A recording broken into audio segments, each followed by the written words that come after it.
po jako akawuwo. And you are here masquerading as a doctor? Are you a doctor? You are a doctor. Ensimbi esoba mu bumbi bubiri ze zaabulankanyizibwa wakati ng'eggwanga lifuba okulaba nga likola eddagala lya COVID-19 era nga kino kye kyawaliza Paalamenti okulagira akakiiko kaayo akavunaanyizibwa ku sayansi, tekinologiya n'obuyiiya okunoonyeza ku mivuyo egyetobeka mu nsaasaanya y'ensimbi ezayoba bannasayansi okukola eddagala lino. Museveni should stop working with masqueraders here. And you are here masquerading as a doctor. Who? What kind of a doctor are you? No. You are exonerated, but we shall be following. We won't let you to go off the hook.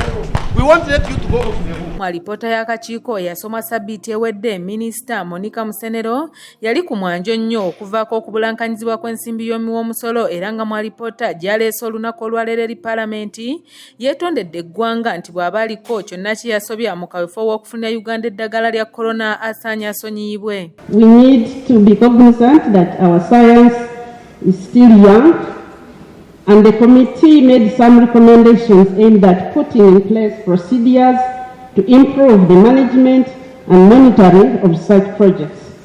As the Minister of the sector, I highly welcome these recommendations, and I'm going to study them and translate them and implement them.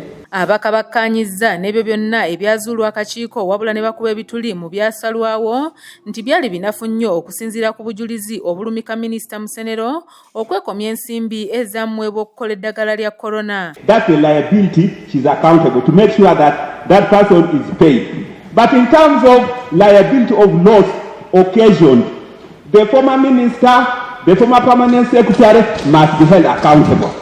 What I have read here is true that she was chairperson preside. She was also senior presidential advisor. And therefore she can be held responsible for the omissions that I have read in this report, Right Honorable Speaker. Report tesobola agamba nti kumpi bilioni emu n'ekitundu zaabula milioni 4 ez'emisaala z'abasomesa ez'emisaala ez'abakozi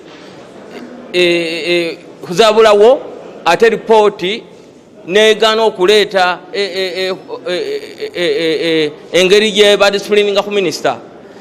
Ate wenyini awo ripooti yaleka wabweru ensonga ya incompetence. Abaka batabukidde minisita era ng'omubaka Namanya Nabothi Katona agejambula minisita nga bano bagamba nti ono asaanya addeko ebbali anoonyerezebweko olw'ensonga nti n'eddagala lennyini kati emyaka 2 mirambirira terikolebwanga okuggyako ate okugula n'okuweebwa eryo eryakolebwa amawanga amalala nga singa kino kye kyakolebwa okusooka eggwanga teryandifiiriddwa musimbi ogwo gwonna. This parliament should urge the executive and the president to make her step aside as the investigations are going on. We don't need to have Musenero here. She should be outside even to talk.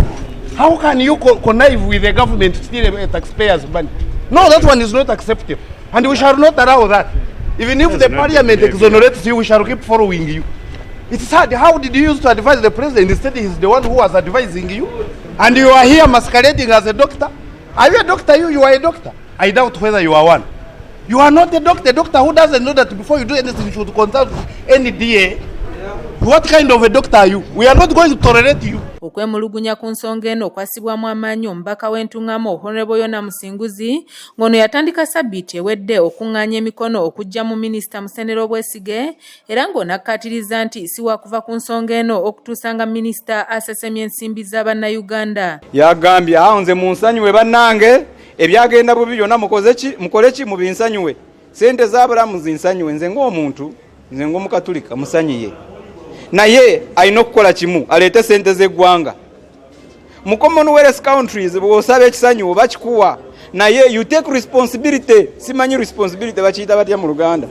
Alina okutwala obuvunaanyizibwa akkirize awulire parliament byemusabye a stepping aside ate twagambye ne IGG addemu amunoonyerezeeko. Speaker wa Paalamenti Honorable Anita Among alagidde kaliisoliiso wa gavumenti anoonyereze ku nsonga eno mu bbanga lya myezi 3 n'oluvannyuma we Paalamenti alipoota y'enkomeredde. We've agreed as a house.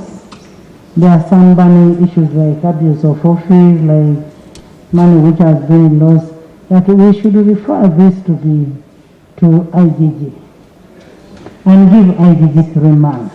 And also involve the relevant departments like the IGG and come back to the House after 3 months with the Treasury memorandum.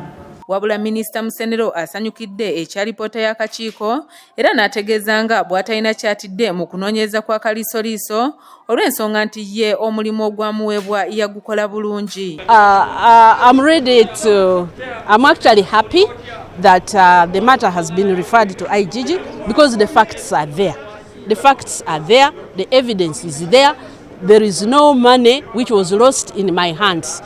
The report refers to money which was lost, but that money never left the Ministry of Science, Technology and Innovation to go to the preside scientists, because preside itself did not receive any money. Ndisara Nandaula, kula ABS TV, Jakakauwo. How can you connive with the government to steal taxpayers' money?